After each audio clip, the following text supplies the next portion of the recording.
My name is Maria Shriver, and I am here as the honorary chair of this evening for the Kennedy School, the Institute of Politics. I think all of us are longing for a conversation that moves beyond screaming, moves beyond fighting, and actually illuminates what's going on in the country. Tonight's Forum on the Road and a few more that we hope to be doing over the next couple of years wouldn't be possible without the generous support of David Rubenstein. And so if you could all join me in thanking him for his support. We're really excited to have this all-star panel. To my immediate left, David Axelrod, Senior Strategist to the President of the United States. To his immediate left, Lois Romano is most recently now with Politico, previously with the Newsweek Daily Beast, and was with the Washington Post, also was an Institute of Politics Fellow. To her immediate left,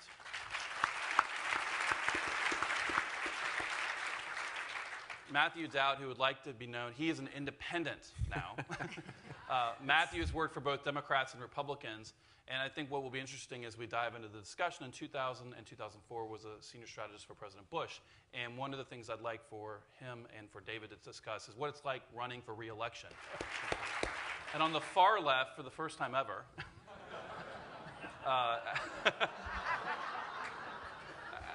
Alex Castellanos, who has been a longtime Republican media strategist. As he said, he's now retired and is a talking head and does corporate communications. His new company is called Purple Strategies, so that gives you an idea of the kind of work that they do. We've seen Alex on CNN, and he actually worked with Mitt Romney's campaign 4 years ago, so he has some insights into that. So tell us about what you saw in Ohio that maybe could give some insights to this what conversation. People say, and I did this in Florida as well, I went into the crowds and I just spoke to voters after voter after voter. And basically what you hear is two things. You hear that people don't know what he believes, and they don't think he's passionate, and they don't think he's going to stand up to President Obama. And you hear that repeatedly, which is why some of the Republican base, they're not necessarily going for Santorum or for Gingrich because, they're more to the right. It's because they think they're fighters. And it leads me back to the larger point, which is all of these discussions are, to most people in this country, off point. Mm-hmm. We've got a fundamental challenge in this country, and it's been building not for 3 years, but for decades, and that is changes in our economy that have made the middle class fragile, that has made the sort of fundamental American compact that if you work hard, you can get ahead. If you act responsibly, you'll be rewarded. Those changes in our economy that go to technology, and changes in our economy that go to excesses in some sectors of our economy. But people feel that fragility, and they have that concern, right. And they want to know, what are we going to do as a country to rebuild this economy in a way in which our middle class is growing and not shrinking, in which people have a sense of opportunity, feel like their kids may have a better shot than they had, that they get a fair shake and a fair shot, and if they do the right things, that they can get ahead. That is the fundamental challenge of our time, and they want a serious discussion about this so that when we get off on weeks of abstractions, I think it's frustrating to a lot of people. I believe until somebody actually stands up to the system and says, I no longer care about being head of the party, I'm head of the country, and I don't care if a Democratic congressman gets elected in X, Y, and Z, or a Democratic governor, or a Democratic senator. I'm here to lead the country and change this bitterness and change this divide. We're going to be sitting in this election after election until somebody stands up and says it doesn't matter about the parties anymore, the country and the institutions are failing, and we got to fix it. That's what I think. It's a lot more fun to take the hill than it is to hold the hill. I mean, it's much more fun. And we both ran campaigns and open races, and then you're faced with a re-elect in a very bitter environment with neither President Obama or President Bush was in any kind of great standing to run it. So it wasn't just like we could just sit there and look out the window and say we got this thing in the bank. But some practical things that are much different that make it harder or more complicated is the centers of power or the centers of communication in the first campaign is very unified. And it's much more controlled and much easier. And actually the access to the candidate and the ability to sort of interact, ability to call audibles, all of that thing is much easier in the first round before somebody's president of the United States. All split? What is the job of the president? What is it that you actually elect this fellow to do, or this woman? And you think about the great modern presidents, and who are they? Who comes to mind? D and R. Well, you think of Roosevelt. Here's a time when the country was kind of coming apart at the seams, 20% unemployment, 900 banks failing. The New Deal. We have nothing to fear but fear itself. We have John F. Kennedy. You know, at a time when Sputnik and everything went over, oh my God, you know, are we losing our place in the world? And John F. Kennedy said, no, new frontier. We're going to go to the moon in 10 years.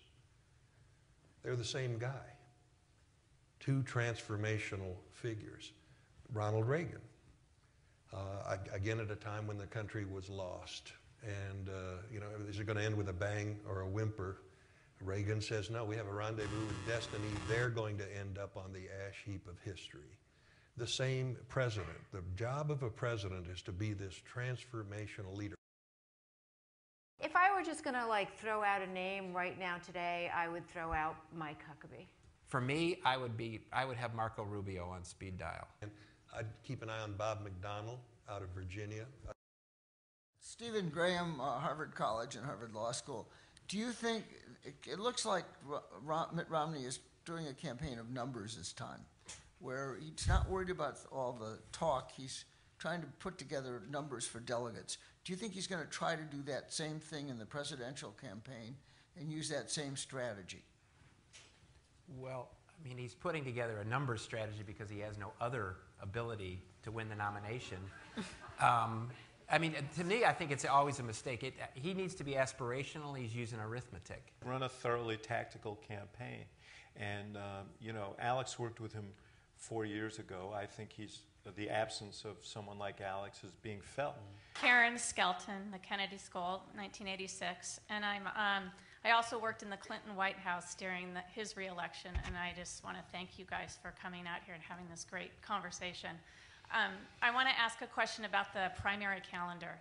California has 38 million people, most of whom never get a chance to participate in picking the nominee for their party.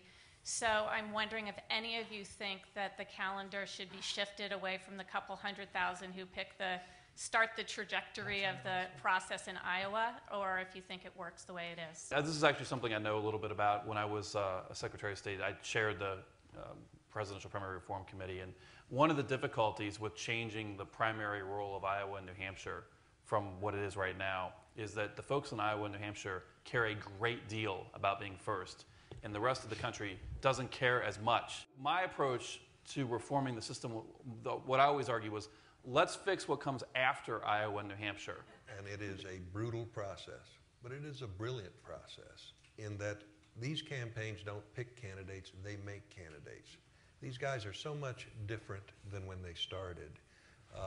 They get better, and they do get to go to, you know, every little nook and cranny of the country, and they do get a chance to listen, and they do get a chance to test themselves and grow, and we do stake them out on issues. So whether some process to ensure that everybody gets their turn at the head of the line or near the head of the line would be one thing, but I think the length overall of the process, you know, is training for, there's no manual for the job ahead.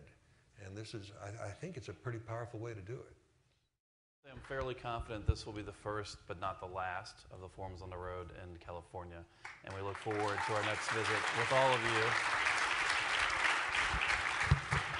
Please join me in thanking our outstanding panel.